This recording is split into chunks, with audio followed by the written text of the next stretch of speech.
See? All right, now that recording started, wanted to thank everybody for joining us today. I see a lot of familiar faces now. The names are becoming very familiar.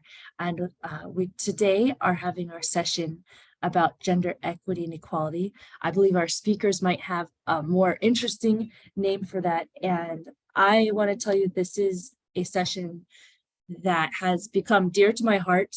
And I want to say it was introduced to us by Edna, who's going to be one of our presenters today, Edna Kalima, who is working with AUDA-NEPAD.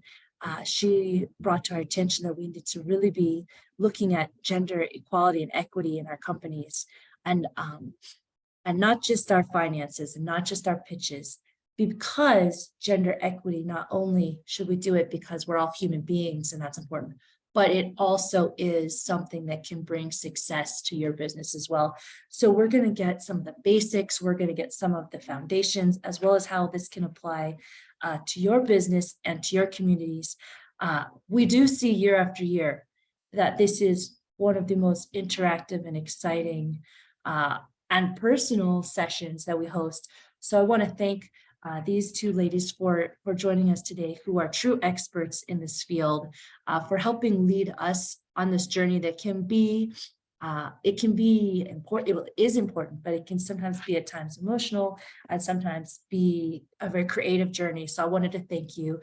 And before going any further, I just do want to introduce Edna and Stellah to the community.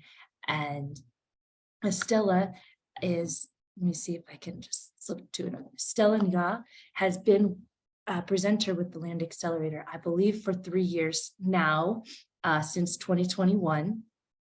And she is an experienced development professional with over 10 years of experience in this field as a gender specialist. She's worked with so many organizations, including our own, developing program and tools that promotes gender equity and inclusion.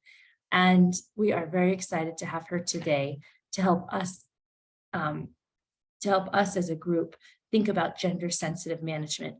So Stellah, I might want to introduce you, and then we can go forward from there. So thank you so much.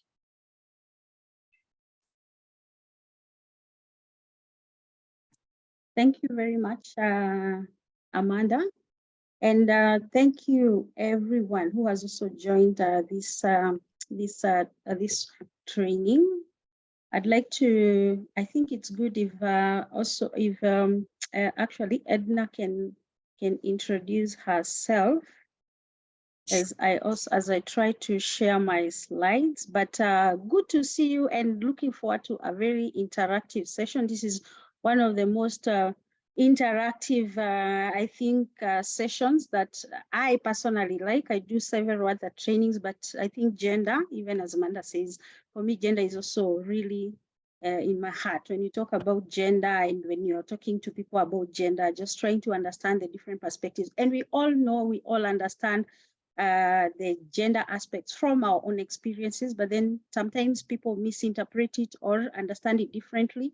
So when we discuss in such kind of forums, then it helps to really clear some of the misconceptions, and it also helps us to understand how do we move forward, especially as company owners, as company directors, as managers. We know how really to move forward. So Edna, you can introduce yourself as I also share the slide. Thank you so much, Amanda. Thank you so much, Stellah. Good afternoon, good morning, good evening to everyone. My name is Edna Kalima.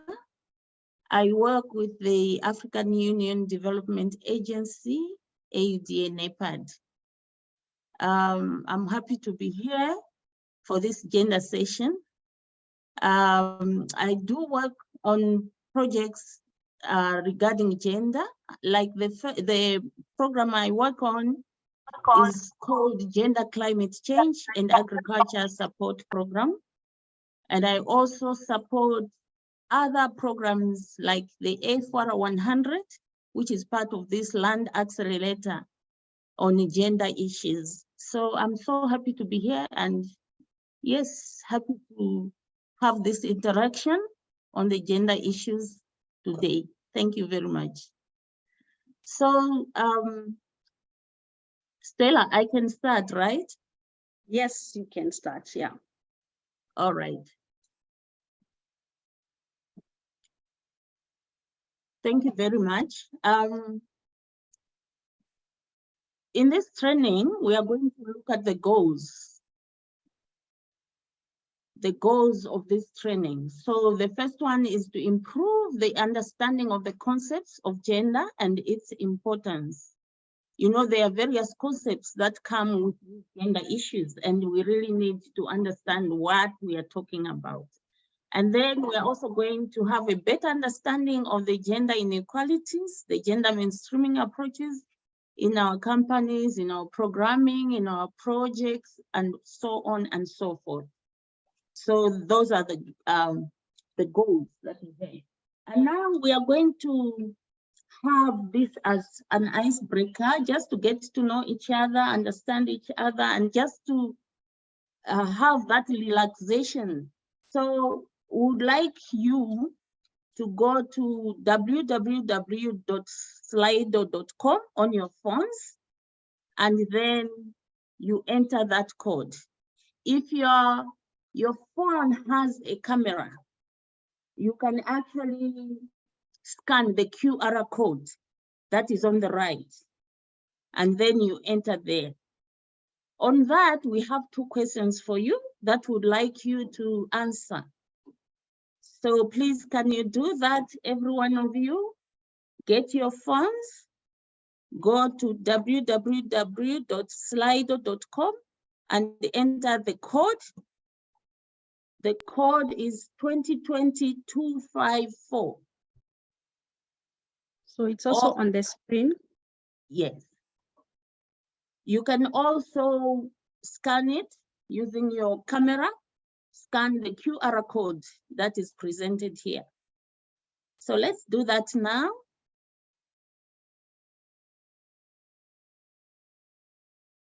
This is amazing.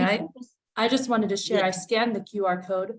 Oh, and we have this question, it just came up. How are you feeling today? Is that correct? Yes. Exactly, yeah. It's actually on the screen, yeah. Exactly, yeah. And you can see, good. So, Yeah, some already responding. Nice. Thank you. You We can see the my screen, responses. right? You can see the responses. Yes, All we right. can see it.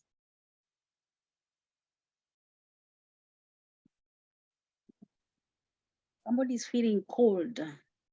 That one is not in Africa. Are they in Africa? They must be in, no, they must be in South Africa, because we are in winter now. And it's been very cold. Sul, somebody's feeling sul. What is sul? Sul, sal, or do they mean dal? Super I'm being bien. greeted We got on a this super one. bien. Super bien. Also, yeah. We have 16 people on, so we need as many people, because I think the call has about 84. We are about 84 on the call. So as many people as possible. We only have 18. And I want to say, I really love this setup, guys. You can use the QR code right there. It's amazing. It really makes it easy. Yeah.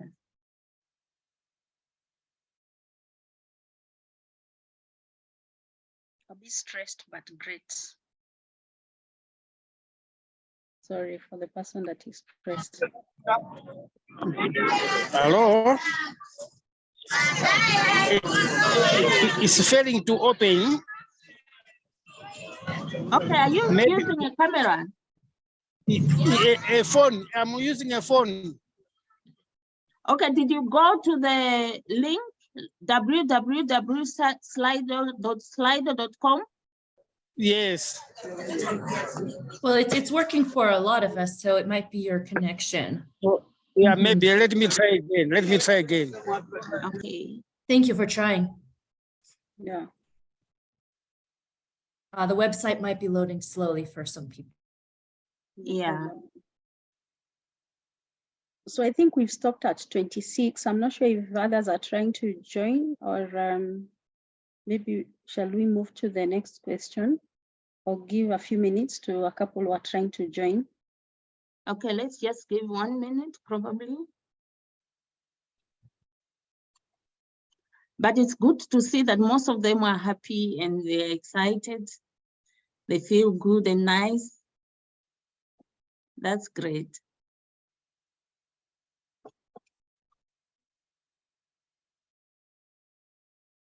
Okay, Stellah, you can go to the next one. Okay.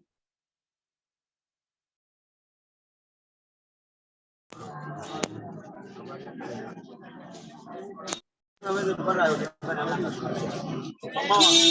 so that's the second question.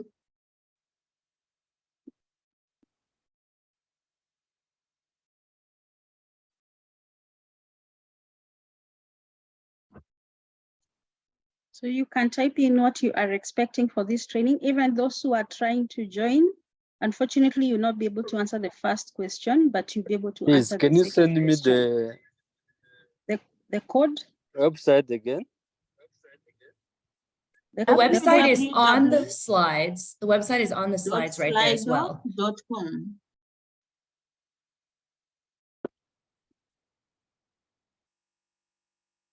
Thanks, Amanda. Thank you.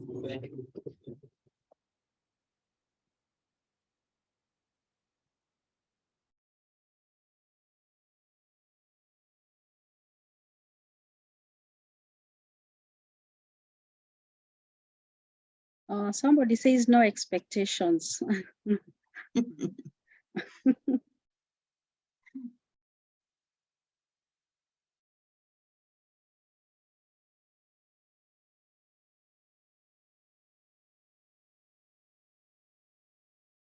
Okay. I love these. I love these expectations. Really exciting Yeah. to see, actually. Yeah. And it's fun when you're actually on your phone. When you're on your phone, you can slide through everyone's and take a look at it in real time. That's true. So we do see a few more people have joined. You can still participate in this survey. Super fun in that you can take your phone and scan that QR code, or you can type in slido.com and then the code 2020-254. So even if you've just joined us, you can definitely participate in this poll right now. Yeah. Yeah.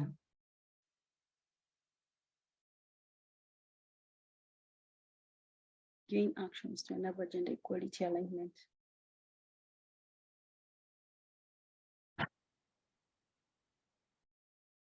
I think the French ones will be translated later by Amanda. The ones in French.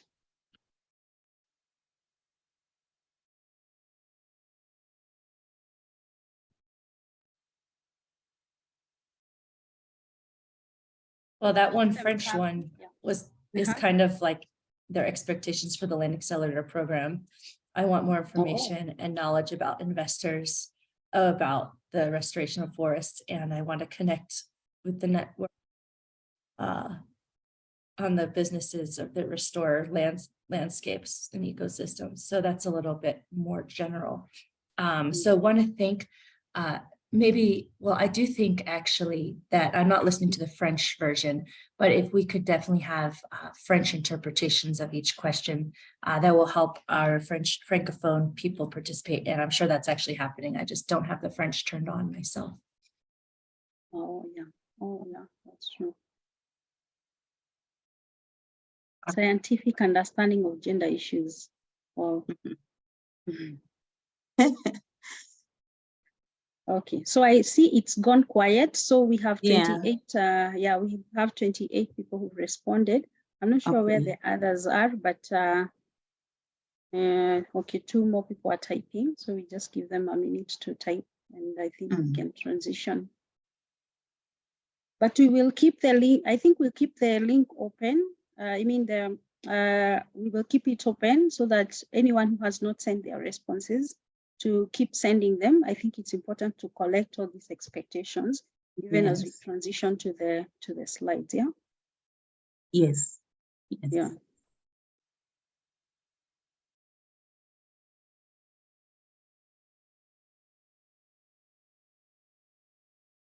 So we can go to the next slide.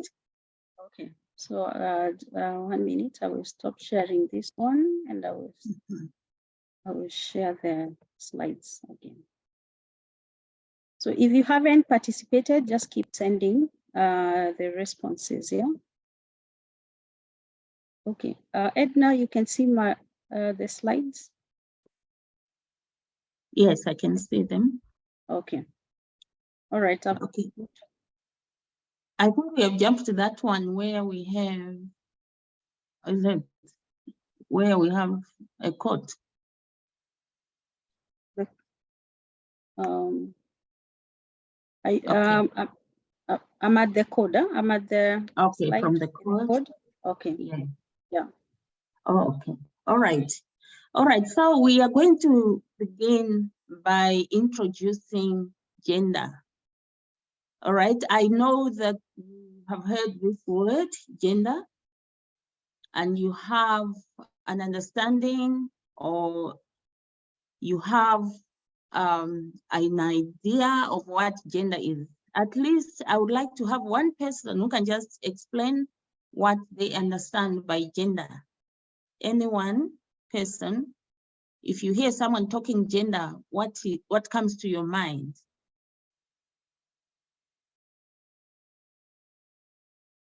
Anybody can answer? Unmute and answer, please. Yes, Okay. good evening from Uganda. This is Augustine. Yes, Augustine. My understanding of gender, when someone talks of gender, I immediately know they are coming to talk to us about women and related issues. Okay. Yeah. All right. Thank you. Is there anyone else? Yes, Dennis from Malawi. Yes. Understanding about gender is all about equal opportunities to both women, men, boys, and girls. Thank you. All right. Thank you so much. Yeah. So just to emphasize that when we are talking gender, it's not only about women. It is about both sexes, male and female, man and woman, and with boys and girls. So that's how we should begin to look at it. Now, we are going to look at those questions that are on the screen. What privileges do you consider to have simply because you are a woman or a man? What privileges do you consider to have simply because you are a woman or a man? Can I have one woman and one man to answer to that?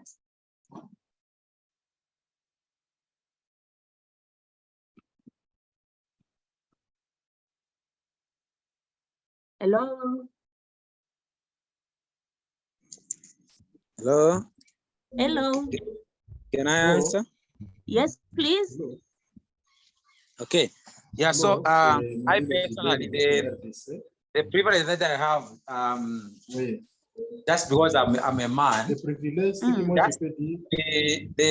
head of the house. But despite being the head of the house, I can say it has a limitation in terms of the way I can go in terms of controlling at house, because even the women as well as a lot to play. So the only privilege that I have is just to be at the head of the house, just like that. And also, yeah, you know what I mean by the head of the house. Yes, I know. Oh, thank you so much. Sure. And then that privilege that you have, how has it shaped your goals and your dreams? As the head, how has that shaped your goals and your dreams? Okay, it has shaped the goals and my dreams, because I am able to plan, of course, in consultation with my wife, but I'm able to plan ahead in terms of what needs to be done for the community as well as my house to be financial stable, also to be at least to have something in place for the future, maybe for my siblings and also for my daughter and my sons. Yeah, that's shaped in that way because I'm able to plan and see ahead in terms of maybe having that insight of vision. All right. Thank you so much. Thank you so much. All right. Can we have a lady to answer these two questions? What privilege do you consider to have simply because you are a woman? Hello. Hello. Please take it. Hi. Yes, I'm Grace Akiteng from Uganda. Yes, as a woman, I have the privilege of getting married and having someone to take care of me, my husband. Thank you. Thank you. So can you explain a bit on how that privilege has shaped your goals and your dreams? Yes, that one, because now I know that I have the privilege of getting married. So my planning is for how to take care of my family, how to raise the children, how to balance between work in case I'm employed and then taking care of the family. Yes. All right. Okay, thank you so much. Thank you so much. So we can actually see that the privileges that are accorded to a woman or a man can actually shape the goals and the dreams of people. Thank you very much for that. Can we move to the next slide? Amanda, is your hand up? Oh yeah, I just wanted to share a privilege that I thought of from my point of view is a privilege to kind of be approachable. If you're a man, sometimes people might be afraid of you or, you know, in the bigger context, but as a woman, I feel like my one privilege I have that could be a silver lining is that most people don't find me very scary, which can be helpful at sometimes. So I just wanted to share that. Thank you. All right, thank you so much. And sometimes it works even in the family, right? Children are able to approach mothers more than fathers, just because they see that mothers are approachable. That was true in my family. Yeah. Oh, okay, thank you so much. Stellah, we can move to the next slide. Okay. So the next slide, we are going to talk about. Hello, can I hear someone talking? All right, it's fine. Let's continue. We are talking about gender roles versus sex roles. So we looking at sex roles. What are we talking about when we say sex roles? So what we need to know about sex is that it's a biological thing. So sex roles are biologically and physiologically determined functions that are distinct to both genders, females or male. So people are born male or female. So sex roles are naturally unchanging, and this may include, for example, for women, it's only women who get pregnant. It's only women who can give birth. It's only women who can breastfeed. While men cannot do this, but they have a role where they can make someone pregnant. So that's the role of the men. So let's understand that when we're talking about sex roles, we are talking about that biological, that physiological definition in terms of the functions that are distinct to both male and female. On the other hand, when we talk about gender roles, these are about behaviors, activities, responsibilities, tasks that males or females learn in a society. For example, the cooking, the decision-making, the income generation, the gardening or farming, all those things. So these are behaviors activities, tasks, and responsibilities that can be learned. They are not like the sex roles that are biologically or physiologically determined. And at the same time, they can be affected by age, by economic status, culture, education, religion, races, technology, things like that. And one also thing that we need to know is that they can change based on individual choices. The choices that are happening and the social and political changes, the natural disasters, conflicts, all those things that can cause the changes of gender roles. So I believe you have noted that distinction between sex roles and gender roles. Thank you. We can move to the next slide. So as we move to the next slide, just looking at the, just looking at the chat, there are a few people who are responding actually via the chat, and somebody is asking, can sex roles be abused? Can sex roles be abused? Yes, I think we can throw back to the people that question. Can we hear from someone who can take it? We have an answer, but we want to hear from you.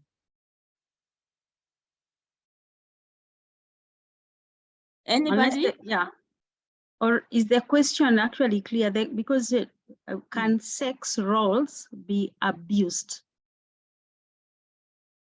Because if we understand the term, the understanding of sex is that these are roles that are unchanging. You know, a woman is pregnant, becomes pregnant. A man cannot become pregnant. So when we are asking about them being abused, what exactly probably do we mean? Because, or maybe the gender roles, yes, can be abused, but then the sex roles, I'm not sure if that question is very clear, but yeah. Hello? Yes, Matthews. Yes. Yeah, it's Matthews who, it's me who asked that question. The context that, or the reason why I asked that question is nowadays we are able to see people.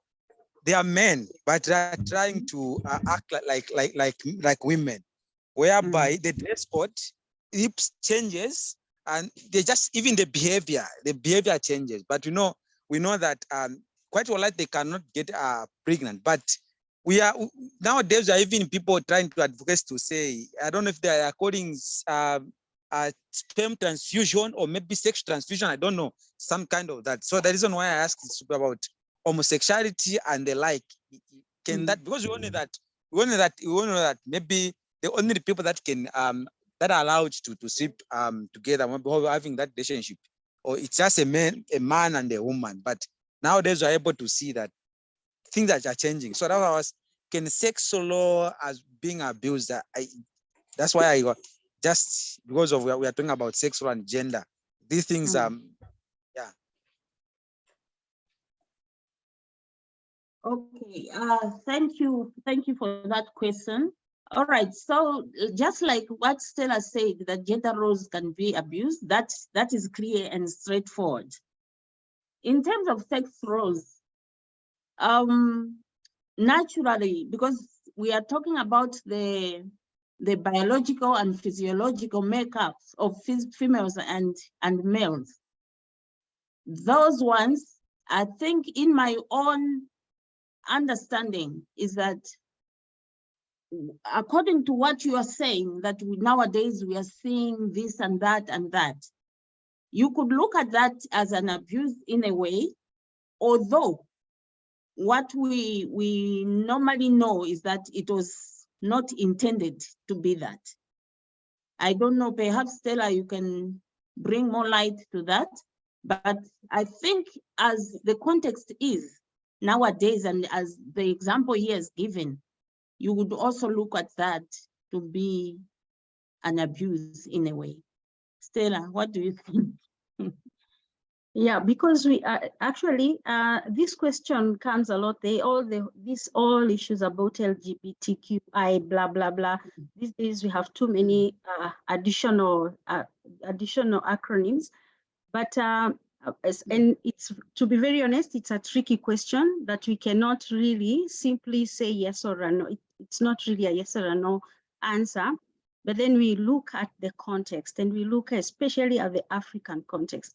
If you do this training with the Africans, in the African context, as we are doing right now, then the way we approach it is very different if you do it, for example, in America or in Europe.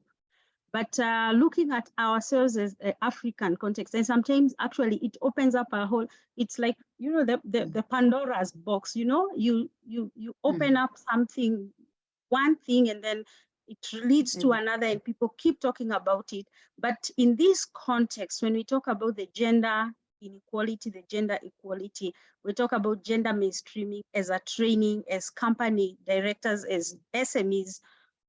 We want to kind of also put a bracket around the discussion to basically sex roles, where we are talking about being a man or being a woman, and what are the kind of roles that are upon you as a man or as a woman, just the biological differences, and then the sex roles. And then maybe in another setup, we can really open up the discussion about the LGBTQI. But at this point, at this particular level, let's say that sex roles cannot be abused. For the sake of this conversation and for the sake of the training, we're looking at sex roles as either being a man or being a woman, just as we know it within the African context. Or let me say maybe the Kenyan context, because I'm from Kenya. And then, Hello, hello, hello.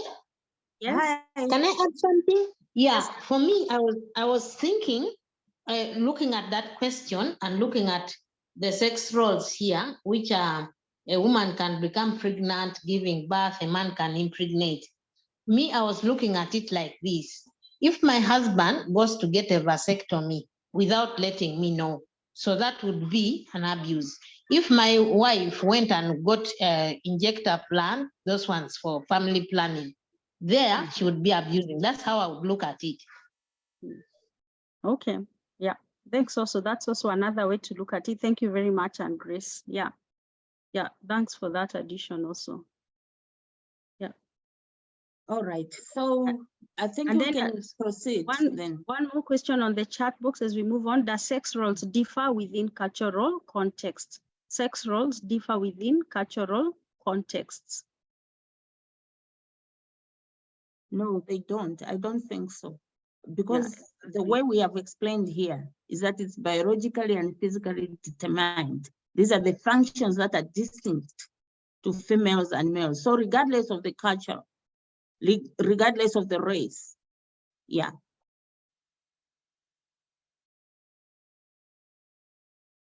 Okay. All right, so we move on to what we call gender norms.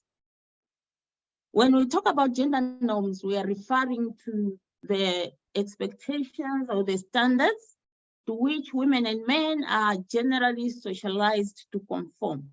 So these are the expectations. These are the standards that we know that men and women socially, this is how they are.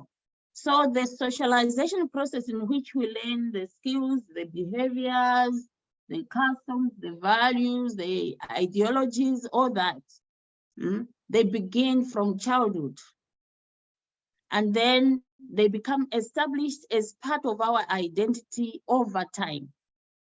So that's what we mean when we talk about gender norms.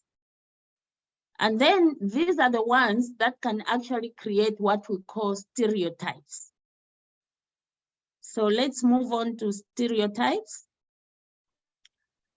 Okay, so when we talk about gender stereotypes, we simply imply the attributes, the characteristics that are associated with the roles of men and women. So that's what we mean when we talk about stereotypes. They are the ones that tend to determine how males or females behave in various circumstances and in the relationships they enjoy with each other. So it is the gender stereotypes that can lead to what we call discrimination, or when we are talking about inequalities or unfair treatment, or unequal unfair treatment. So we just need to discuss a bit about stereotypes. So this one is a question I will give to you after hearing the description of what stereotypes mean, like the attributes, the characteristics. What are the examples of stereotypes you can get from men or women or boys or girls? Can we just have one example? I can give an example. Yes. So for example, that if you go out to a social engagement, it is often a stereotype that the woman will be inside making the salads and the men will be outside cooking the meat or something like that. Yes, thank you so much. Thank you. Any other example? Okay, I can give an example, for example, in schools, right?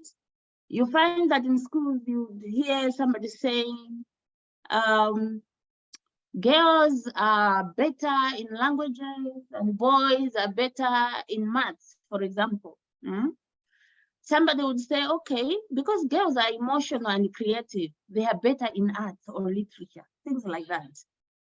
And they will talk about boys being rational, so they are good in sciences. Those are all stereotypes. And there are even stereotypes culturally where we say boys are naughty, for example. Girls are not naughty. Boys are good at sports. Boys are strong, they are physically strong. Or men are aggressive, bold, strong.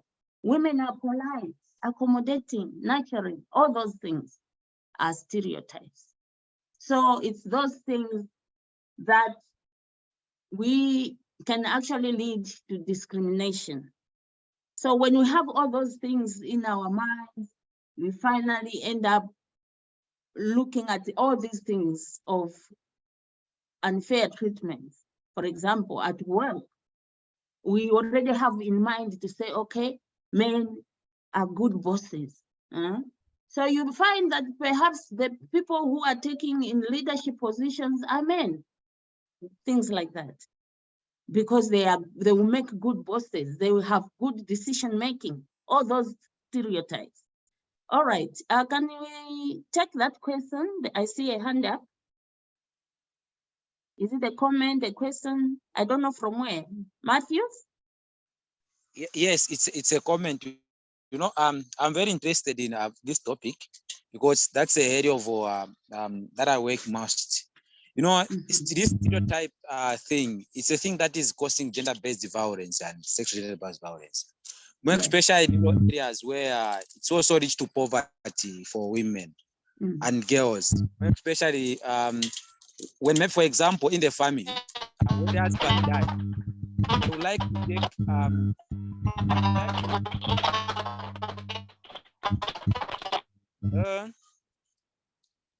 sorry, hello? Can you repeat? Yes, am I audible? Now you are. Okay. So I was saying, because of this stereotype thing in gender issues, you're going to find that maybe when the husband dies, if the husband that man at the farm, they would like to, they would rather give that land to maybe to someone else than giving it to the spouse, the surviving spouse, if it's a woman, to take care of that. So this leads to most of the women not to have access to land, and because of that, because they have perceived to say men are strong, they are able to farm, they are able to do the strong works and like. So men are not being privileged to own lands because of the same story to say men are strong, they can do that and the like, but which is now leading to gender-based violence and inequality. So this gender stereotype is something that maybe needs to be looked at critically and see how best a community can be helped and understand that, to say, despite, because some women, they can even beat a man, they are stronger than even a man. So just have to be understood in that context, to say even the women do what the man can do. Yes, that's right. Women can also do what a man can do.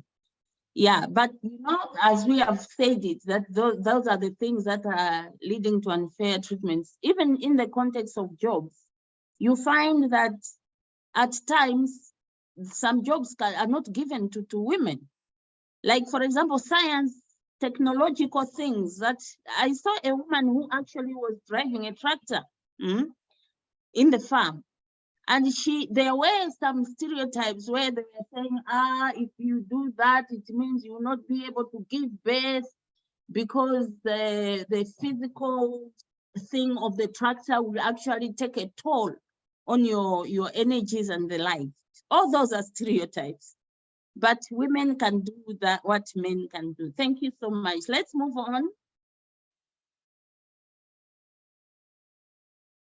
All right, so we are gonna look at a video here on gender-based violence. 1 minute as I share, share.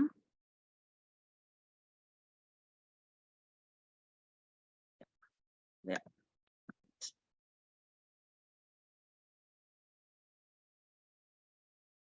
What is gender-based violence? Gender-based violence, or GBV, is one of the most common and widespread human rights violations. GBV is violence directed against someone on the basis of their gender or sex, which results in physical, sexual, or psychological harm. These acts violate an individual's human rights. GBV is most commonly perpetrated by men against women, girls, and other vulnerable people. However, men can also be victims of gender violence. Who are the perpetrators? Non-partner violence is violence inflicted by someone you do not know well, like strangers, acquaintances, or colleagues. However, violence is generally perpetrated by someone you are close to. This is known as interpersonal violence, which is perpetrated by either a friend or a family member. Intimate partner violence is perpetrated by someone you are in an intimate partner relationship with, a lover, spouse, or an ex-partner. What are the different types of violence? Physical violence is the intentional use of physical force or threats of violence. From a pinch to a punch, any act or threat of violence is damaging, whether the damage can be seen or not. Sexual violence is forcing, intimidating, or even tricking someone to engage in any sexual act against their will. Any sexual act with someone who is unable to understand what they're doing or is unable to consent because of their age, an illness, disability, or the influence of alcohol or other drugs is sexual violence. Forcing a lover or spouse to engage in sexual acts is a form of sexual violence, either called marital rape or intimate partner rape. Sexual harassment is also a form of sexual violence that can either be verbal or physical. It occurs in private and public spaces, such as schools, workplaces, in the streets, and on public transport. Economic violence involves denying a person access to their money, economic activity, or other basic needs by either controlling their finances or stopping them from achieving financial independence. All these forms of violence may lead to emotional and physical trauma. Emotional violence can also include verbal abuse, humiliation, and controlling what a person can and cannot do. Emotional and economic violence are as equally damaging and disempowering as sexual and physical violence. These types of violence are often misunderstood or ignored by people, even those we turn to for help, like the police, the courts, and other support structures. No matter who you are, where you live, or who is inflicting it, GBV is never acceptable.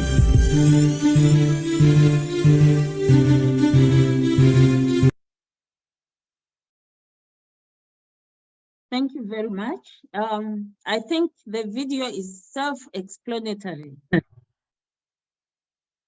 when it comes to gender-based violence.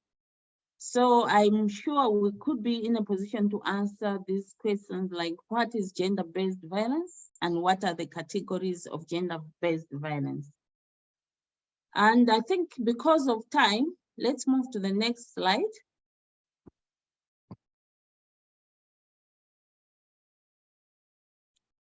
Yes, so the next slide actually just summarizes what we had on the video. So it's about the harmful acts that is perpetrated against a person's will and is based on gender norms and unequal power relationships. So it encompasses traits of violence and cohesion. It inflicts harm on women, girls, men, and boys. That's gender-based violence. And we can go to the next slide. We talked about the categories. So it's about the physical category, the sexual, the emotional, as well as the economic. So I believe that is very clear. So perhaps let me just indicate the physical. We talked about the physical force that will actually result in pain, in injury, in impairment. The sexual one is about the sexual act or even an attempt to obtain a sexual act, unwanted sexual comments and advances through force or coercion by anyone, regardless of their relationship with the victim. Emotional, that's where we're talking about actions and words that actually affect the person's psychological wellness or their integrity. And then lastly, the economic is about the denying or controlling a person's access to resources, including money. Yeah. So that's that about categories of gender-based violence. I am going to stop here and Stellah will continue with the rest of the session. Thank you very much for your attention and for your participation. Thanks a lot. Thank you very much, Edna. And I hope we are enjoying the session. And I think what I want to say, because these are the concepts, so just introducing the concepts which are very important for us. And even as we are managers, we are program managers, we are directors, we are owners of companies, we are, as we run our businesses, as we run our companies, as we work where we work, because we are working in different environments, I think it's very important for us to be able to really understand some of these concepts, because these are some of the concepts or some of the things that really influences our decisions as managers, as directors. And sometimes even with for example, the gender-based violence, sometimes you're working with people who are under you and who are facing a lot of challenges at home or gender-based violence issues at home. And then they come to the office environment and you expect them to, to keep working. And I think in one of the sessions that we had sometimes back is when you are coming up with a gender action plan, because in bigger training sessions, we end up coming up with actions plan. As you're coming up with gender action plans, once you understand what gender-based violence is, once you understand that it affects us, it affects your employees, then how do you put in an action that will help you as the owner, as a director, and also your employees, so that when they are faced with these kind of issues and they cannot be able to talk to anyone, that you are able to provide that environment for them to still work and to still be able to perform. Examples like, for example, coming up with the numbers, this no, they're called what? Sorry, the word is going, the number that somebody can really call, so that what are those helpline numbers, right? Helpline numbers, you're putting up offices, like counseling offices, so that anybody or any of your employee who is facing issues, both at work and both at home, they're able to come in. So it's not just about talking about the concepts, but it's also more about understand the concepts and then think as a director, as an owner of a company, as a manager, how do we understand these concepts so that they can help us even as we are moving forward with our work and with our businesses. So I'm going to go into, thanks a lot, Edna, again, and keep also the comments and the interaction going on the chat. I'm sure somebody will also be monitoring the chat. So we are going to be discussing about gender equity and equality. And somebody called Deepika said that true gender equality is when both men and women have a voice. Gender equality is when both men and women have a voice. And we are going to go more into details to really understanding why we are saying that both men and women have a voice and what really is the difference between the equity and equality. And I'm going to show this. I'd like to hear as many responses as possible. Can somebody just unmute and tell me what you see in this photo? What are you seeing in this photo? And I can't see hands up, so you could just free to unmute and say what are some of the aspects you can see, or what can you actually see from these two photos? This is Augustine from Uganda. Yes, Augustine. In the photo on my left, there is a fruit tree where two people cannot access the fruits. Mm-hmm. On the right, there is a photo of maybe the same tree, same fruit tree. Mm-hmm. The two people, male and I think male and female, I presume, not sure, are given the same height of stools or ladder that actually seems to make the man access the fruit better than the woman. And yes, that is what I'm seeing. Very good. Yeah, very good. Because you did mention the aspect about the stool, which was given the same level of stool, and the same level of stool disadvantages one of the people here, who is unfortunately the woman. So thank you very much. And let me so in those two photos, I think Augustine has also has said it anyway, either way, indirectly or directly. Is there equal opportunity for both? When you look at what has been provided, because these two people cannot access the fruits.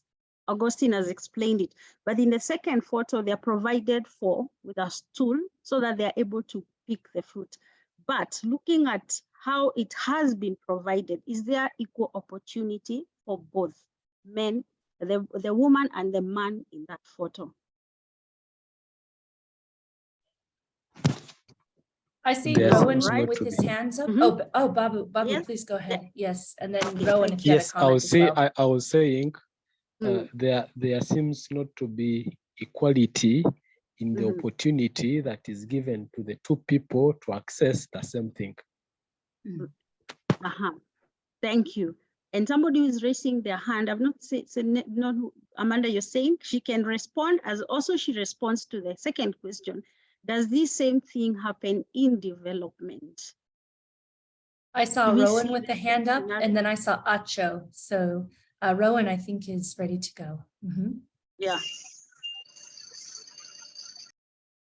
Oh, Rowan, you Yes. muted yourself. Maybe Acho would like to go and answer this.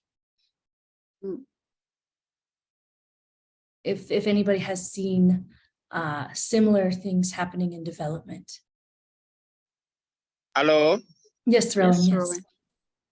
Yes, what I'm seeing there is the men and the woman, probably they've got the same education, but but the opportunity is inclined towards the men, which means the men has got the more advantage to get the fruits from the tree than the woman. The level of the two is the same, but the opportunity itself is inclined towards the men, which means the man is at an advantage than the woman. That's what I'm seeing there.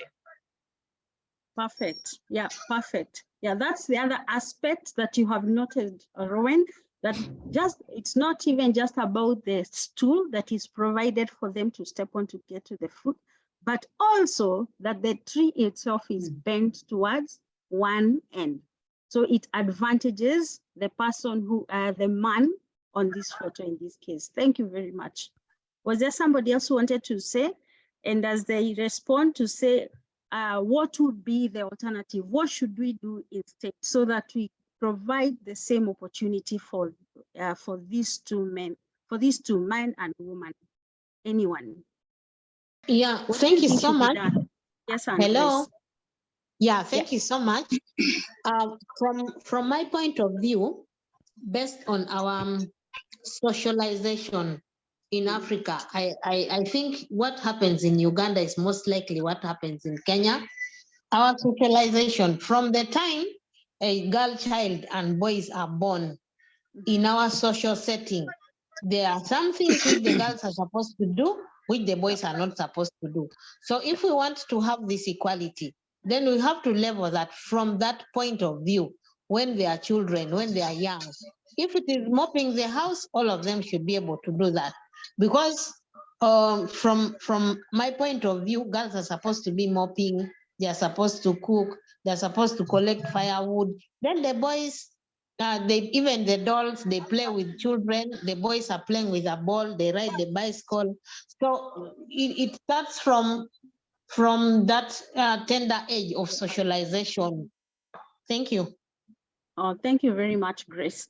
Yeah, thank you very much. The socialization process that Edna exposed earlier, that it all begins from childhood. From when the child is between 0 to 3 years, there are always things that the children are learning, the babies are learning, the kids are learning at that age. So how do we expose them to different opportunities so that they don't grow up knowing that I am a girl, so I am supposed to be wearing pink, I'm supposed to be this, and I'm supposed to be this. So thank you very much. So that as they grow, then they are able to really benefit from the development and from the society. Thank you very much, and Grace, for that comment. Somebody else wants to say, in reference specifically actually to this tree, what should we do in this case? We have a tree that is bent, we have fruits, somebody provided the same stool. What should we do? Because this is equality as we look at it, and I will explain the definition. What should we do so that the boy and the girl are able to access the fruits? One more person. Hello? Yes, Lizzie. Yes, I think it's as the picture has illustrated, it's a matter of also acknowledging that maybe one group can have more, in this case, the male, as we've already mentioned, that the tree is bent towards his direction, acknowledging the fact that maybe there might be some other factors, even if they have been given equal opportunities. In this case, the same height of stool, there are other factors that will prevent the other from accessing the fruits despite being given the same opportunity. So now we have to look at what can we do to bring the other more, I say the one that is disadvantaged because the tree is bending towards the other direction. What can we do to make that person able to access the fruit? Maybe give them a longer stool, give them based on the factors that contribute to them not being able to access. So we need to not just give them the same opportunities, but tailor the opportunities to the challenges that each group faces. Yeah, perfect. Thank you very much. Thank you very much. That is actually what I was looking for. And before I move on, Rowan, you want to say something? And then I'm going to conclude. Thank you so much, Lizzie. What you have said is correct. Right. If we are going to look at that tree, the situation there, how can we resolve it? We are going to make sure we rotate. The man is supposed to go to the other side where the lady is, and the lady is also supposed to go to the other, so that when they rotate, the woman also enjoys what the man was enjoying. And also the man will see from the other side what the woman was not enjoying. So from that moment, it's about the man who cherish his position, and he will try to provide the same opportunity to the girl. Like as myself, I'm a social entrepreneur. I've got the privilege of working with my daughter. She is she's the co-director of the company. So what I do is I know sometimes as a lady, she feels she's not supposed to go out, but I push her sometimes so that she knows, no, she is in a leadership position. She's supposed to make decisions the same way, the same decisions that I make. She's also supposed to make those decisions as a lady, as a leader, not as a lady, as a leader of the company. That's what I think the girl child need to be given more opportunities, and there is need for empowerment so that she realizes that she can do the same job that the men can do. That's my take. Very, very good. And thank you very, very much for giving such an elaborate answer, including example of your company. So just to summarize what you have all said, is that we see that the fruit actually, unfortunately, only land to the man. So as somebody rightfully said, that the option is to actually provide a longer stool for the person that is not able, for the lady who is not able to reach the fruit. And this is where, or alternatively, pull the tree so that it stands straight and both of them are able to access the fruit. And that is what we call equity. Equity is looking at the needs and providing resources, providing opportunities based on the needs. Equality, on the other hand, is what you are seeing. Equality is where you give everyone the same. It doesn't matter how needy you are. It doesn't matter who you are. We give you, if we are 2 split, 50-50. If we are 3 split, 30, 33, 30 that, I mean, it's exactly the same measure for everyone. Doesn't matter your needs, which was in the first photo. But when we talk about gender equity is when we look at what are the needs, what are opportunities, what resources are there, and depending on who needs more and who needs less, because they are able to really properly access it. That is what we talk about equity. So equal. So that's really the basic definition of equality and equity. And normally we say that equity is the means and equality is the end game. It's the end. So equity is where you provide the sharing of resources, opportunities, and benefits according to a given framework, looking at the needs, looking at the opportunities, looking at the resources as per the different contexts and the different people.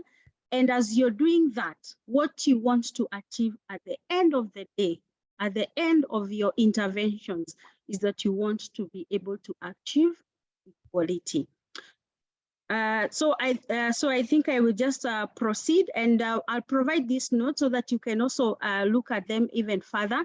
And when we talk about gender equity, when we talk about gender equality, we are always asking ourselves, so what is the problem? Why are we not able to achieve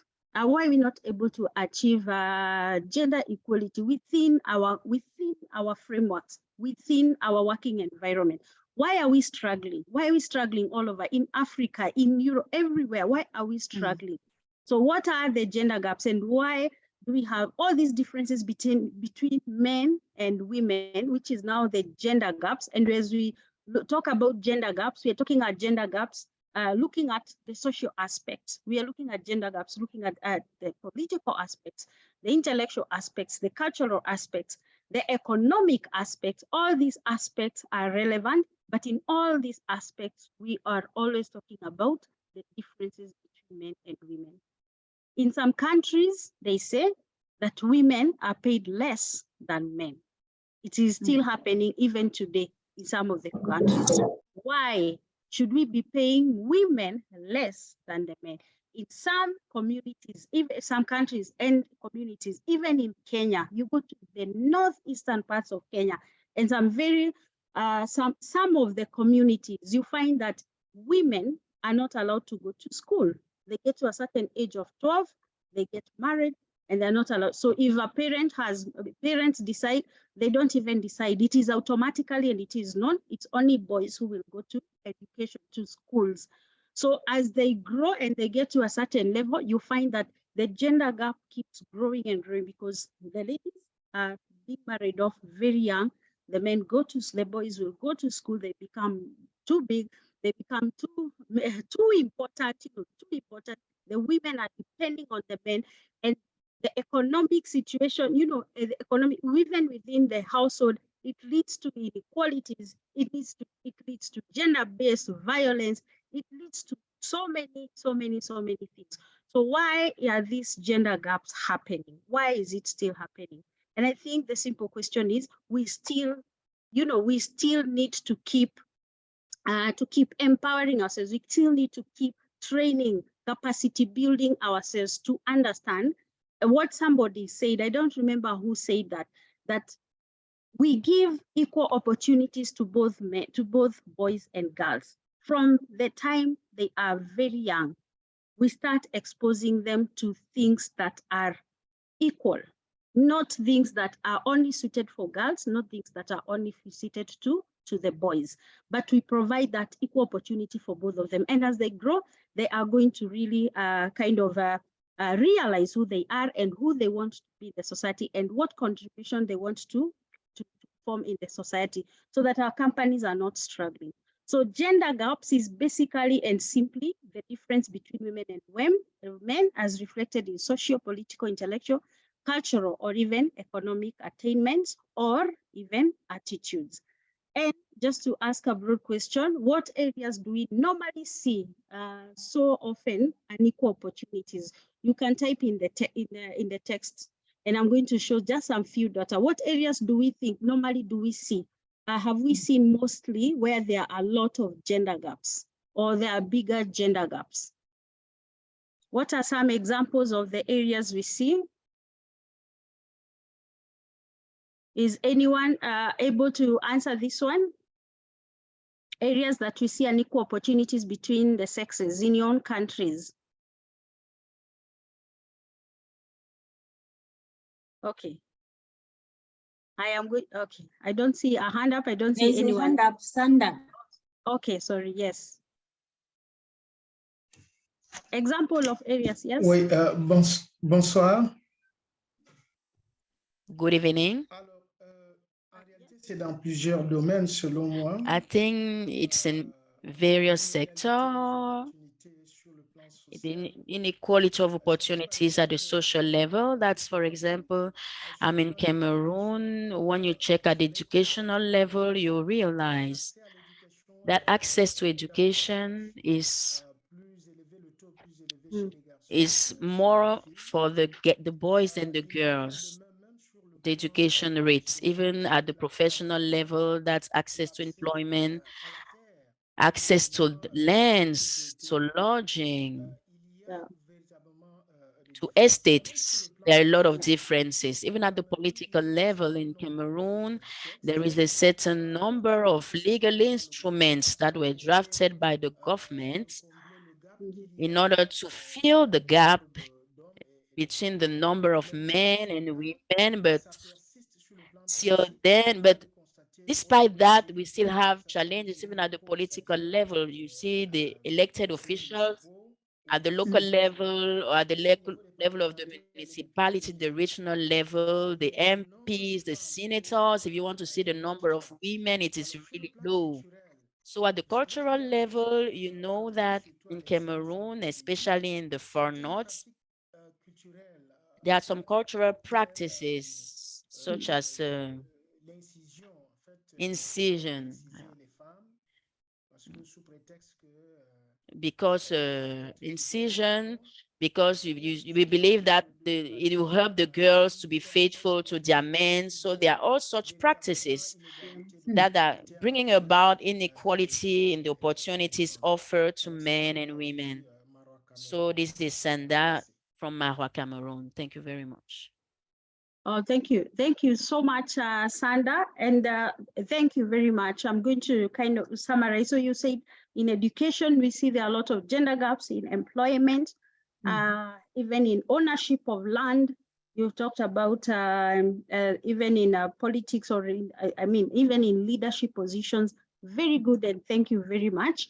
And I'm going to just show some of the data. This one I just rushed through for your own understanding. These are some of the data. This is data that actually is as recent as 2021. And you can see like gender gap in terms of land ownership, and Sandra has already mentioned about land, access to land. You find that land ownership, these are sample countries, and they pick the report was picking actually the tops. It's the countries that are really topping in the gender gaps for specific topics. So in land ownership, you can see the difference. The green is women who own land alone. A woman who owns a piece of land. The blue is men who own land, the blue. So you can see the difference for the different countries. Unfortunately, I don't have for all the countries, but you can see the kind of differences that we have, the gaps that we have. Yeah, in Kenya, where I'm coming from, we have men, 30% of 30% of men own land, and then only 7.1%. So the gap is actually 23.1%. The 23.1%. That's on land ownership. So we still have a long way to go, and it is all connected to also the systems, the structures that are there, the cultural issues that are there about women owning land. And then I'm going to show another one. This one is on leadership. Gender gaps around the leadership roles. We can see only Kenya is doing better because we have 19.8% of women in leadership. But then see, look at the country like Cote d'Ivoire. Cote d'Ivoire only 5%, 5.1%. I mean, 5.1%, really low. So we still have a long way to go. I know in Kenya, like 10 years ago, they did institute in the constitution that for all leadership positions, we must always have 30%. So we still have a long way to go. And then this is gaps related to time spent on unpaid domestic and care work per day. What this simply means is who spends most of the time in domestic and care work. Women, 4.38%. 4.38, and men, okay, basically, or simply say, men spend less time in unpaid work and care work. You know, these house chores, some simple jobs that are not really paid, but men mostly will spend more time in the paid jobs. They go to the offices, they get a salary. Women will spend more time in the more of the labor work. So up to 2021. So we still have a long way to go. These are all ACP countries.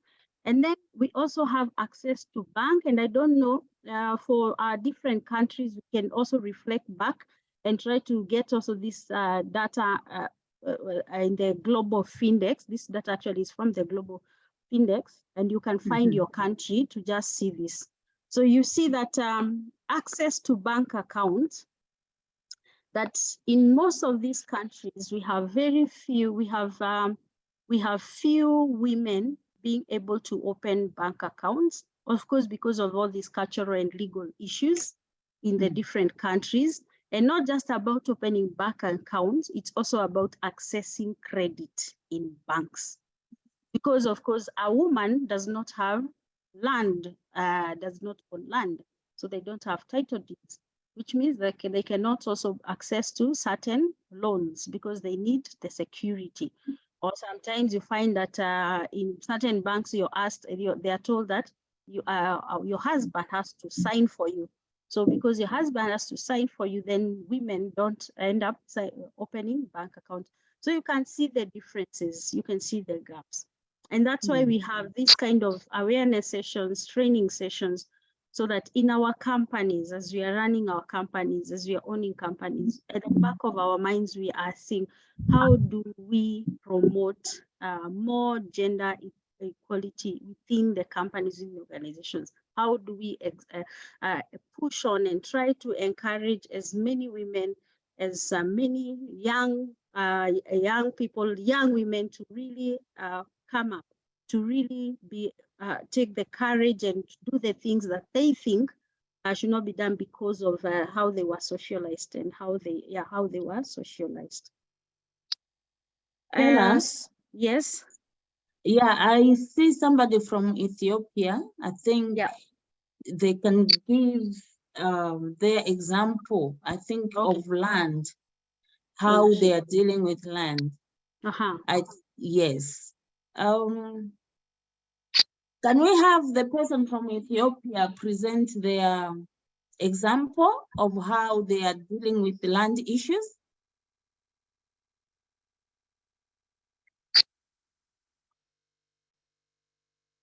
I haven't gotten the name, but it's from the chat.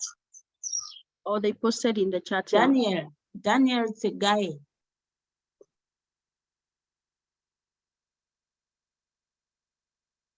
Okay, maybe as he comes online, I see somebody. Oui. Moi, Yes. c'est Bertin, il faut depuis le Brésil au Gabon. This is Bertin from Gabon. As far as land ownership is concerned, as you rightly said, in Gabon generally, most women who are farmers, they are not landowners legally. So they just try to find some lands and they farm those lands.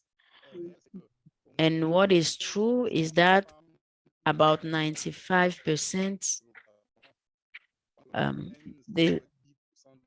very sorry, the sound is cutting. I can't get him clearly. The sound is cutting. But we can hear you. Yes, I mean, his sound is cutting, so I cannot get him well. To translate, yeah. Maybe you can text it. Okay, let me say it in French. Maybe he will hear it.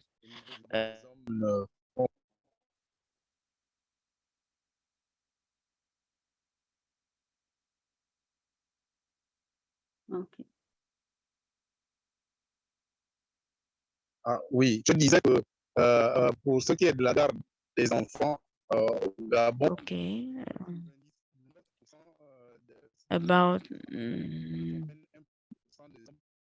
99% of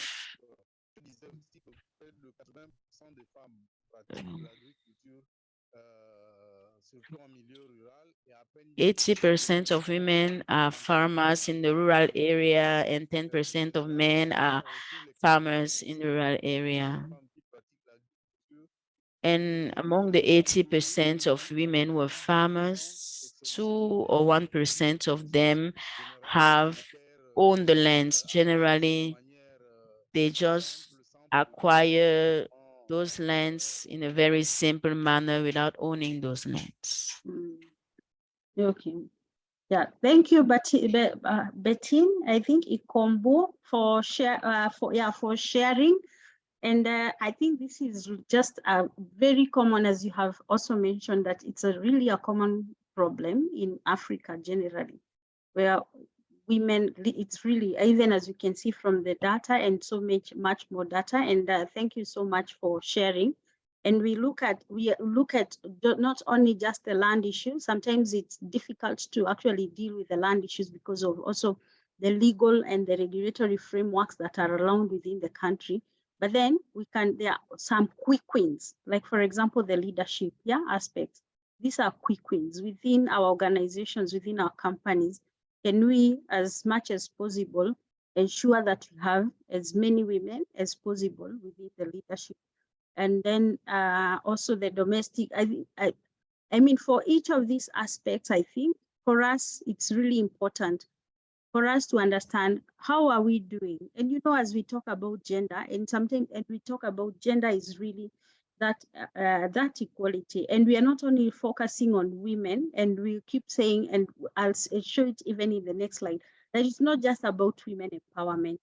There are some of the sections and areas where you will go and you find that even men also in certain aspects, we also need to think about how do we bring men on board? Because when you bring in interventions only targeting women, then you find that you will target women. And then when they go back home, the men will not agree to certain interventions. So how do we also bring men on board so that we are able to kind of bring out that equality we are trying to talk about? So just to move on, and I can see because of also, to move on, we're going, now that we understand some of the concepts, what then should we do?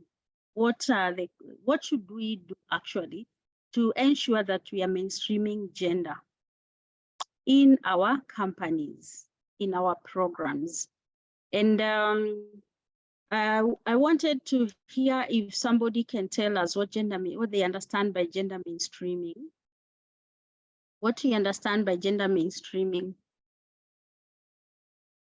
Who wants to? Yes. Hello. Yes, Anne. Yes. For me, what I understand by gender mainstreaming is taking the gender issues or roles in programming, in, for example, staffing. When you're locating roles, we have to take into consideration, even when you're, for example, in programming, when you are recruiting beneficiaries or you have a certain activity, you also include women and men. Yeah. Very good. Thank you very much.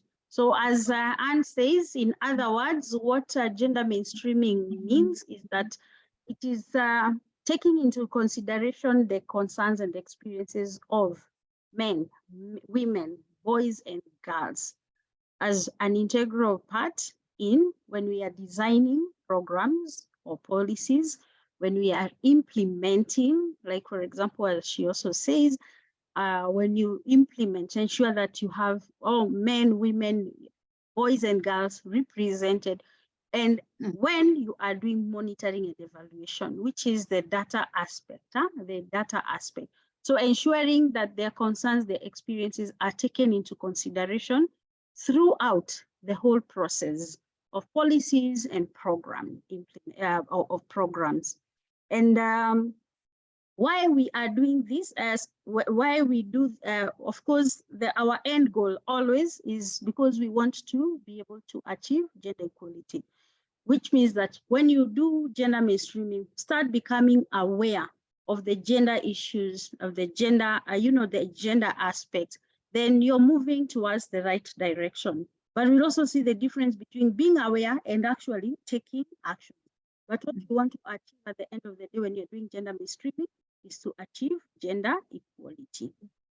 So gender mainstreaming is really not about adding just a woman's component. It's not just about women empowerment specifically, just saying that, what are we going to do and just adding a women's component into an existing program. It is part of it, but it is not just about the women component being added in our programs or in our companies or in our organization, and not just about increasing their participation. Because when you increase their participation, they will come.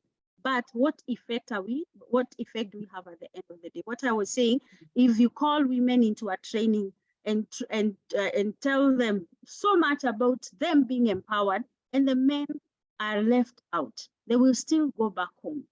So you did not change the situation so much, because they will go back home and the men will say, no, tomorrow, no going. They will close the doors and they will not want them to leave and to do the things that you are empowering them to do. So it is part of it, but it is not 100% only.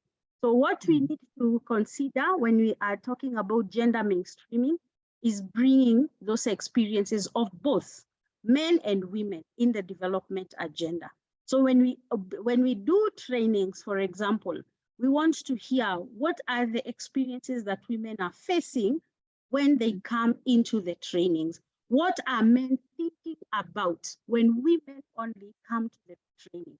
How do we then bring together their interests, their expectations in the same room so that we are able to move forward?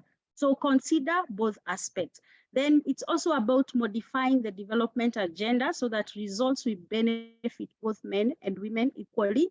And then finally, it is about transforming the social and institutional and equal structures. When we talk about the policies, I think Anne has also mentioned about the human resources aspect, or the institutional structures that support both the equality of both men and women. And then this is one of my most interesting slide, actually, and my most interesting discussion in this training, the gender continuum. And the gender continuum, when you talk about gender continuum, we are talking about the environment within which we operate, and or within which our companies operate, and how we look at gender, how we consider gender in our organizations. And we have 5 different, or in other words, we say the gender trajectory, because a trajectory is when we are trying to understand the pathway to moving into transformation. So we have 5 different aspects and 5 different layers of gender when we talk about gender. And people can be people, and both people and adults can be either gender responsive or not gender responsive. So when we talk about not being gender responsive, you as a person, or even as a company, or even a program, when you say you are not gender responsive, it means you are gender absent, you are gender exploitative, or you are gender insensitive. What does that mean? 1, being gender absent means that you do acknowledge,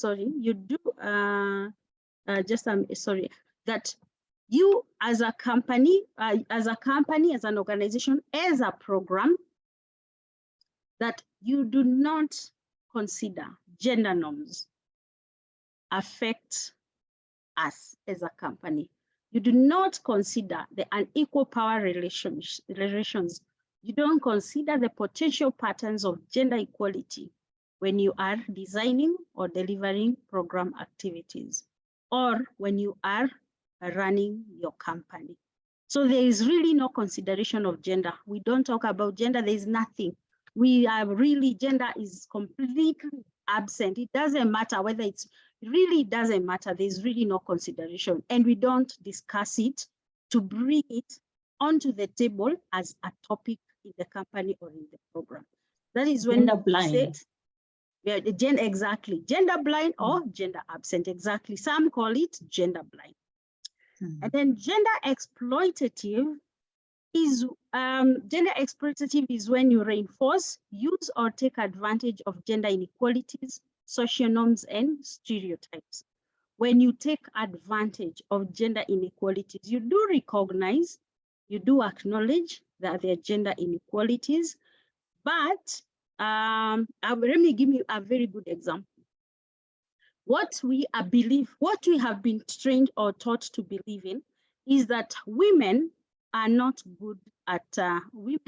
very good at manual, hard work, or not good at sciences. So they are not very good engineers. So when in your company you want to employ engineers and 2 people come to the interview, a woman and a man, you will automatically go to the man because of that stereotyping that men are better at this kind of job than women. So this is when you're taking advantage of the gender inequalities. That is being exploitative. And then gender insensitive is when gender norms or social inequalities are acknowledged as key aspects of context, but not brought into any aspects of program planning, delivery, or feedback. So being insensitive means that you do acknowledge it's there, but then you do nothing about it, yeah? You just really do nothing. You really do nothing about it. So these 3 categories are the ones that we say are when a company or you are not really gender responsive. But what does gender responsive look like? Gender responsive is categorized into gender accommodating or gender sensitive, So you acknowledge that there is gender inequality, you acknowledge the unequal power relations, and you try to work around those issues. You try to work around those inequalities and differences because you want to improve and you want to achieve your project objectives. So you really bring in interventions that are trying to address those inequalities. But gender transformative, this is where we want to achieve, and this is where we need to actually be going towards, moving from gender sensitive to gender transformative, where we actively seek to engage and transform gender inequalities in the long term so that we can achieve gender sustainable change. So challenges or we challenge or shift gender norms and equal power relations, stereotypes, and discriminatory practices. And then we also, as much as possible, try to promote equitable systems. What this simply means, and the difference between gender sensitive and gender transformative, as somebody will ask, is that when we are gender accommodating or gender sensitive, is that we try as much as possible to bring in simple interventions, like we were saying, bring in women component in the program, ensure that we are bringing women into the training. So those are really short term, and we are not looking at what are the root causes that are leading us to this inequality or exclusion. So gender transformative approaches really try as much as possible to address the root causes of gender inequality, where we are trying to really address these gender norms. We are trying to address the unequal power relations. We are trying to look at the patterns and why are they happening and address them, because we are looking at long-term achievement of our goals. That's always there. That's the main difference, the root causes, addressing the root causes, gender accommodating and gender transformative.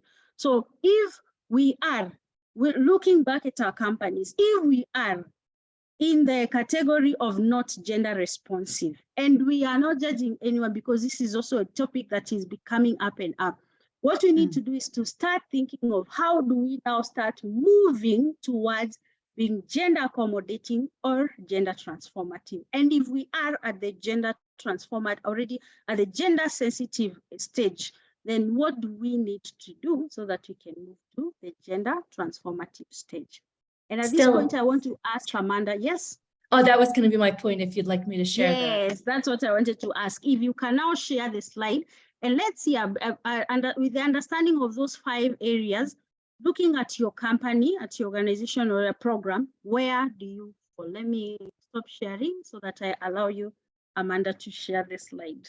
Yes, and I want to let everybody know I've put a link to the poll into the chat box, and I'm also looking to share the results as well. So let me present. It should be going into presentation mode. So you are welcome to use the QR code or to use the link that's in the chat box. And at this point, we are trying to show the people, we're trying to show which kind of company that you have. And this might be based on some of the description that Stellah just gave. And it's okay if you're not yet on the left side, the right side of the screen. We are here to provide tools and know how to help you have that as a goal. Stellah, would you like to say anything as we see the results coming in? Yeah, actually, it's a good point that you have mentioned, because I also wanted to say that,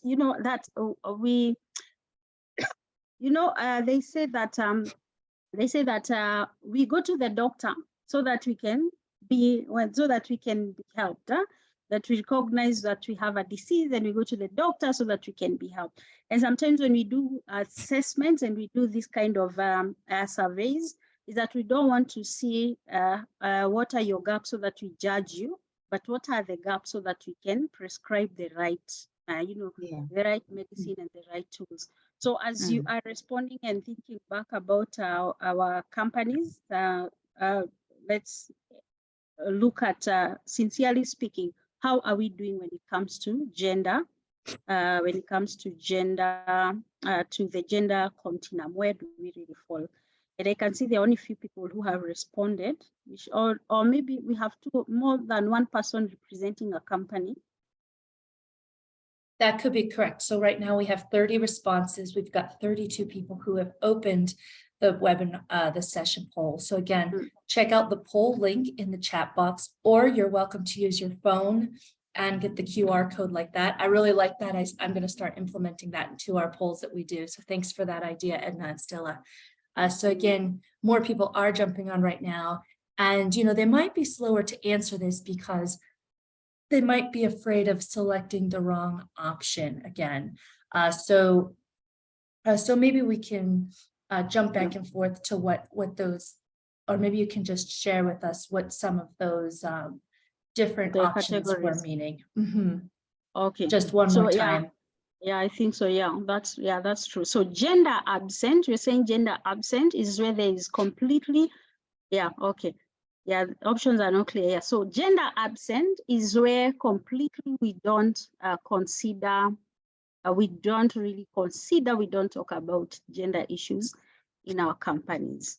There's no consideration whatsoever of gender or how it even affects or has an impact with what we do. So that is gender absent or gender blind, what we call gender blind.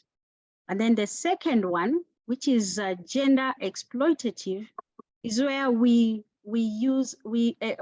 take advantage of the, we take advantage of the inequalities and then the unequal power relations. And I gave a very good example, is where we tend to employ men because they are better. And especially when we look at companies where we employ a lot of labor, sometimes we really tend to say, women are better in this job. So we employ more women for that position because we have been socialized to believe that women can do better at that job than men, or men can do better in that job than women. So that's where we really don't, we know, but then we try to really look at, at the aspect, at those aspects of stereotyping and cultural beliefs. And then gender insensitive, the gender insensitive is where we recognize and we acknowledge there is gender inequality, but then there is nothing much that is happening. We really don't do anything. Yeah, we see we have more men, we have less women here, we have more women here. People are not really understanding that women can also do this kind of job, but then we don't do anything as a company. We don't do anything as an organization. That's being gender insensitive. We acknowledge there is an equality, but we don't do anything. Gender accommodating, that one we acknowledge and then we try to do something. At least we are doing one or two things to try and bridge that gap. But as we are doing that, we are not looking at the long-term change that this could create, because we are not addressing the root causes, the cultural issues. We are not looking at why do we have these gender inequalities. So gender, which brings us to the gender transformative approaches, where we not only acknowledge that, yes, we need to have more women in this training next time, but we are trying to bring in the balance that why is it important that we are bringing the men into this training session? We also need to bring in the men, not only the women, we also need to bring in the men and explain the reasons why it is important for women to participate in, for example, a certain project or in a certain activity, so that when they go home, they're not going back home and having challenges with their husbands, because the husbands don't understand the reason behind why we want the women to be there. So it's more like addressing the main challenges, trying really to address the root causes and trying as much as possible to bring the two in the same room to discuss these kind of issues. So those are in very simple terms the way we classify them. And good, we can see that a lot of the companies at least are in the gender accommodating section. And now as we think of what next is, we need now to start thinking about some of how to move now from gender accommodating to gender transformative and gender transformative approaches. It's also good to see that we have a few of the companies, organizations, programs that are gender absent, gender exploitative and insensitive, which is really nice also, because then we can also look, how do we also support these organizations to really also move towards gender accommodating or gender transformative. And one of the tools actually I'd like to mention, because it will also not be mentioning in this training, and hopefully that next time we do it, is how you can, I know this one is very abstract questionnaire, I mean survey, but what we do very professionally is to do a gender analysis. And we have gender analysis tools that help us to really analyze where the company, where the organization is, and it can clearly tell us where we are. Because I know this one, we are just responding based on our little understanding, but there is a more detailed tool, which we call the gender analysis tool, that we can use for different companies to analyze all the different sections of your company or of your program to really be able to tell how are you in terms of gender, where do you fall in terms of gender. And feel free to reach out to Amanda, to reach out to Edna, to reach out to me, because we can share some of these tools for you to be able to analyze your company and see. Thank you very much, Amanda, for sharing. And in this transition time, I wanted to also put in the chat box, we do attendance. So I have an attendance link, and I'm just going to put that in there, and people can fill that out as we continue the presentation. Thank you. Please go ahead. Yeah, thank you. So I think we've done the poll, and I'm just going to just to summarize the as summarizing the gender continuum and talking about the gender transformative approaches. In a nutshell, what you're saying is that these are approaches that build opportunities that challenge existing harmful gender norms and stereotypes. So we are looking at the root causes. They challenge those harmful gender norms and stereotypes. In order to improve equitable decision making, we are looking at increasing the access to resources for both men and women, boys and girls. We are looking at improving the distribution of workload fairly between men and women, so that we are not saying that the unpaid work is only for women, and men do more of the work that is paid. So we try to improve the distribution. We also want to, the gender transformative approaches are also working towards reducing gender-based violence and engage women and more in dialogue that will create greater equality. And then finally, ultimately lead to more sustainable solutions that benefit all. And when you do the gender analysis, you will see that we look at different sections. We just don't look at if the organization is 50-50% or has more women, has the equal, because people only look at that as the main thing, but it's not just about if we have employees that are 50-50. We look at so many other things, even as you are looking at your organization, and then looking at where are you within the continuum. And I will tell you for free that normally we have very few organizations who have gotten to the level of being gender transformative.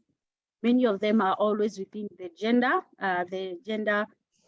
accommodating or below there. So many are still trying to get to the gender transformative. And then this is a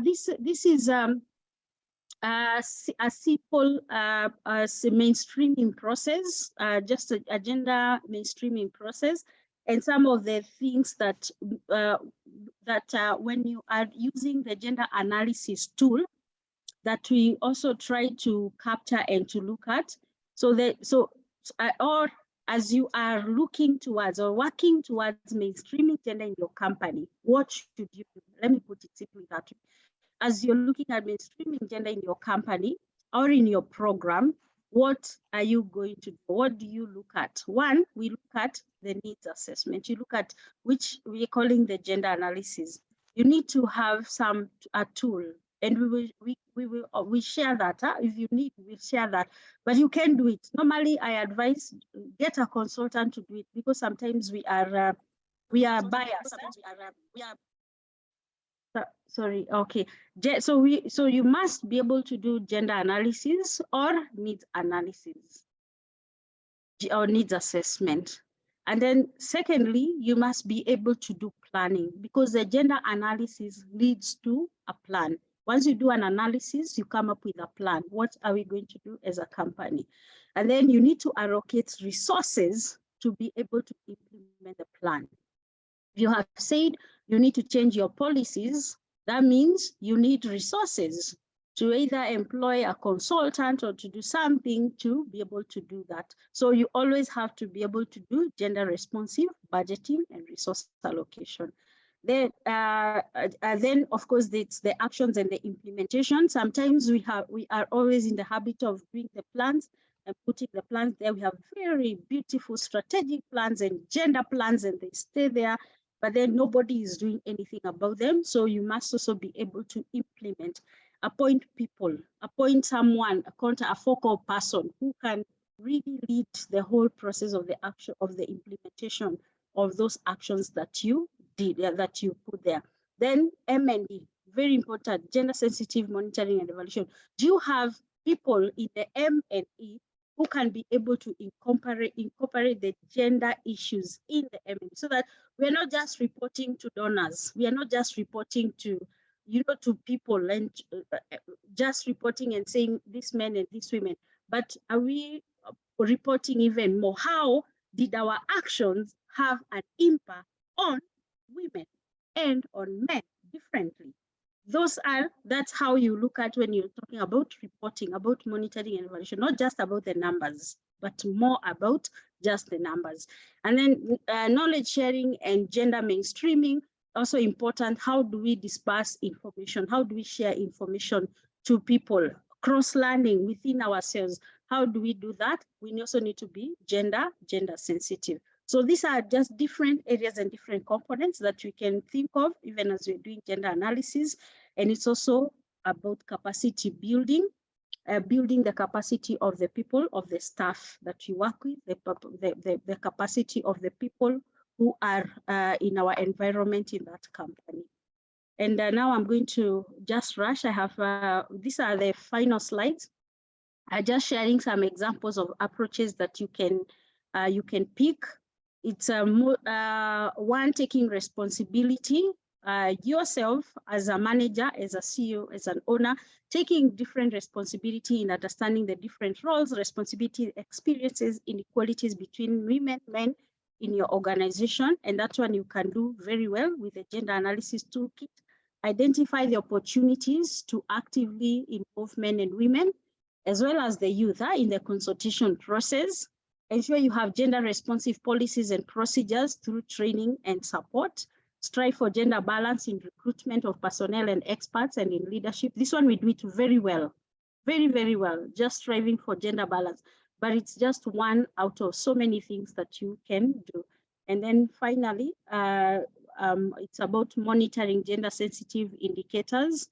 It's also about training the staff. And most importantly is you becoming a tough leader and supporting the scaling of gender best practices in your company. Just be that leader who says, I want this to be topmost in everything that we do, and ensure that you are putting in place the right practices and the right people and scaling up what is happening and what are the best practices either within your company or from other companies. And I think, and up to just a minute, up to there, oh yeah, this is just a summary. So this is just a summary to summarize what we have spoken throughout this session. One, gender is a social construct which shapes behaviors, rights, access, and distribution of resources. It's a social construct. So meaning, if it's a social construct, it is about, this is something that can change. It's something that we can change. Then gender inequality leads to inequitable participation and benefits. When we are, when you don't consider the gender aspect, when we are there's inequality within our companies, what we find that we don't bring that equal participation of both men and women into the table. Gender inequality and gender blindness makes it harder to achieve our company's objectives. And so it's important to start thinking about what are the things that we need to do, what are the approaches that you can start applying. And you don't need to apply all the approaches at the same time. If you do an analysis and have a plan with 10, 15 actions, you always prioritize, pick just 3 actions, implement those 3 actions. And then after you have done that, move to the next one. At least you are making steps. Gender mainstreaming is important in achieving gender equality. We have said that. And then gender transformative approaches build at the opportunities that challenge existing harmful gender norms and stereotypes. And so we always strive to move towards gender transformative, being gender transformative companies, gender transformative programs. And our goal, of course, at the end of the day, is that we want to be able not to create the same platform for everyone to stand on, but to be able to lift up those who are at the bottom of the pyramid, bring them up so that they are at the same level, at the equal level with everybody else. If it is the women, then we try to bring them up. If it is the men, we try to bring them up. If it is the young people, then we try to bring them up. That's really our goal. And thank you very much, unless there are questions that we can respond to. And there might be some questions. So I want to be the first to thank you and Edna for this amazing joint presentation. I also want to give people the opportunity to take a fun quiz that I have. It's got 2 questions. And so if you check the box there, I just want to give everybody a chance to take the quiz. And as well as when you're taking the quiz, if you have questions, can you put them in the chat box? So whichever one you want to do, put them in the chat box. So that link is in the box. That link is in the chat box, and click on the link, or you can use the QR code. And we are going to see this. I should be showing you the first question. The first question on the quiz, we've got 18 people ready to go, is, let me see what happens if I press the button. So I'm not sure this is the first time I'm doing a quiz. Answer fast to get more points. What is that GVB? GBV, what does it mean? Qu'est-ce que c'est le VBG? VBG, I don't know how to say it in French. And got those answers right. We've got 5 more seconds, 2 more seconds.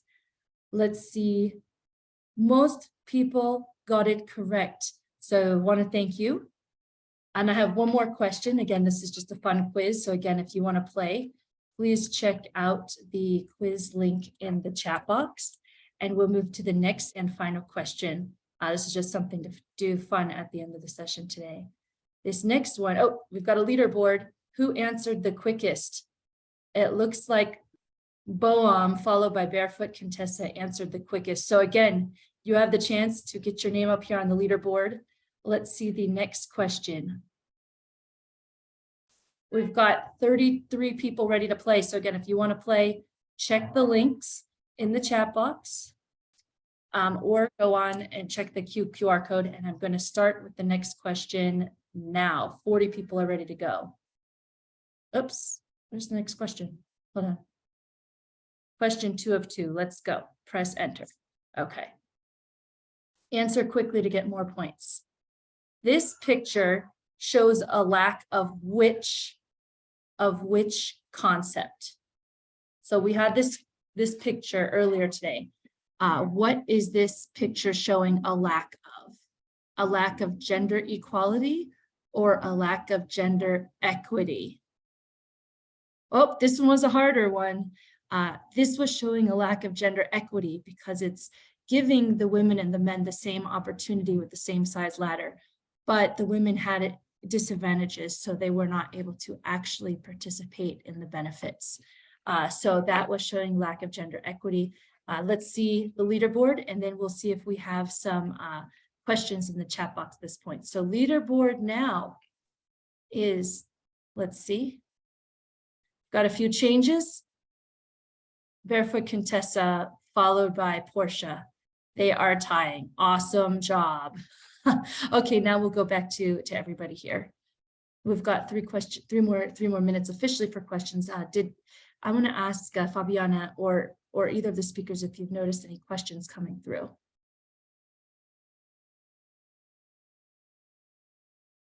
I'm actually looking at the chat box and I don't see any questions. I saw one interesting point. Yeah. To the considerations also for youth and people with disability. They may be as part of gender, maybe not a part of gender, but how do these other groups that can be discriminated against sort of come into this topic and what these businesses can do? Oh yeah. Yeah, that's actually true, and we do that. So these days we actually talk about GE, gender equality, disability, and social inclusion, GEDC. So we are transitioning from just being talking about gender equality, but more gender, the disability, the social inclusion, and those are also very important aspects. And I think those are aspects that we could also bring into this training, and that's a good idea, just to bring them into the aspect, because you are very correct, 100% correct, that sometimes we don't talk about disability and social inclusion. And we only talk about women versus men, but always very important to consider also disability and social inclusion. Yeah. I think it was more of a comment than a question, but yeah, I also agree. Yeah, that yeah, we also need to be bringing in the GEDC component, GEDC, not just GEC, gender. Yeah. Well, then I might want to close this a little bit, so I have a few time for a few remarks as well, just some of our upcoming sessions. So want to sincerely thank Stellah and Edna for beginning this conversation, starting this. I think we can see that it's a very complicated topic. We would love for people to be able to access this PowerPoint presentation so they can see some of the contents. They can share this recording with your teammates as you'd wish. You can also use this PowerPoint presentation. I believe this is correct. Let me know if I'm wrong, Stellah, Edna. They can use it. They can use any of the concepts to share anything with their team members or with their leadership board, specifically around the idea of sensitizing around what are outcomes, what are women looking like in our community and our value chains. And you know, sometimes it's just a simple change or a simple question can change the outcome for your business in a fantastic way. So I want to thank you ladies so much. And if you had any closing remarks to share with the group here, just any kind of advice or notes for anybody here, Stellah or Edna, if you'd like to share them with the audience. Thank you so much, Amanda. I think I don't have much to say, but what I can say to the participants here is that let's work, because this thing is very important. It's key actually to our success, ensuring that we are including all the people that need to be included, including the women in our businesses, in our company. It's very vital. Remember at the beginning when I asked about what do we understand by gender, there was that other response where somebody mentioned that it's about women. So I think as we go, for me, there should be this realization that it's not just about women. So we have talked about male and female, boys and girls, men and women, and at the end, even we are talking the youth, we are talking all the vulnerable groups, the disabled and all that, and the social inclusion is part of it. So let's go and win. Let's go and make sure that we are really making impact in this area, because that is important for the successes of our businesses. Thank you very much. Yes, focusing on the diversity of contributors is so important. Stellah. Yeah, and just to add and say that it's really about intentionality. And we all really need to be intentional, because coming to such a webinar and get this motivation and listen to all these good things and so many gender, Gen Z, if I call it completely, and even just the gender aspect itself is as broad as it's really broad, and we can do a training for 1 full week, including the whole planning session, the whole analysis session. But it's really up to us, the individuals who are on this webinar, to really be intentional in the actions that we take after this. We can provide detailed trainings. This one is always a short one and just a creation awareness, but we can always provide detailed trainings and engage more with your companies in and even supporting to do the analysis and to do the analysis and the planning for your companies. And you can always reach out to me. I have a consultancy firm. I do that. I do this professionally and even as a consultant. So feel free to reach out to me, and we can organize and see how can we support your company to really get to that level where we want to reach. And these days, and Amanda will tell you, and people here will tell you, organizations, donors are looking for people who are also looking at the gender component. How are we integrating gender in our organization? So let's not ignore, and let's be intentional in what we want to do so that we can achieve gender equality. And thank you very much, Amanda, and everyone else, and even for the opportunity for us to be able to share our experiences and to share this presentation. We will sure share the presentation in our PDF. Yeah. Fantastic. So a lot of this will be shared. I have the final announcements here then. I know we're 5 minutes over, so thank you. Final announcements quickly. If you have not joined Restore Forward, we've got the link for you right there. That's where you can find the PowerPoint presentations, the contact information of Stellah and Edna, as well as the recordings. Phase 2 applications, a lot of people have been asking about it. We're going to open the link to apply on July 1st. It will stay open till July 23rd. So this is where you're going to submit your hyperlinks to your pitch deck. You can upload your pitch deck. You can put your website link and your link to your video. It could be a YouTube link, Vimeo link, a link to a web page where your video is. So that's where you're going to upload these things. You're going to put the links there. Do not send them to us in email ahead of time. Do not send them to us in email ahead of time. Just refer to the videos, refer to the recordings, refer to the guidance. And again, it's going to be open July 1st through the July 23rd. So we did not open that yet.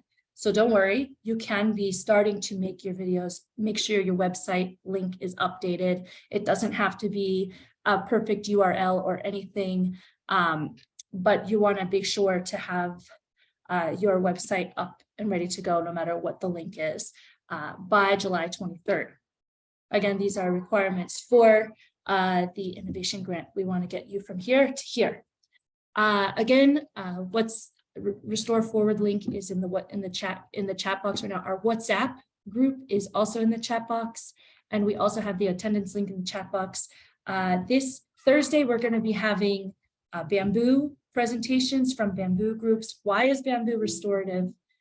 Can it be something that you add into your landscapes? What do people do with bamboo anyway? What are the outcomes? What are the products that can be commercialized from bamboo, or how can you sell to a buyer? So you want to hear from some of our bamboo companies on Thursday.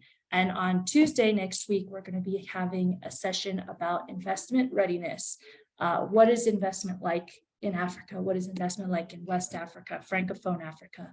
And who are a few investors that are going to share their point of view? So definitely come on Thursday, and definitely see you next Tuesday. And we really appreciate it. If you feel like saying hi and bye, turn on your camera, turn on your mic, and say bye. And thank you to Stellah and Edna. And we really appreciate you all joining us today. Bye bye. Merci, Thank beaucoup. you. Au revoir. Merci. Hello. Bye. Thank you. See you next Saturday. Thank you all. Goodbye, Amanda. Thank you, Amanda. Thank you. Bye bye. Bye, everybody.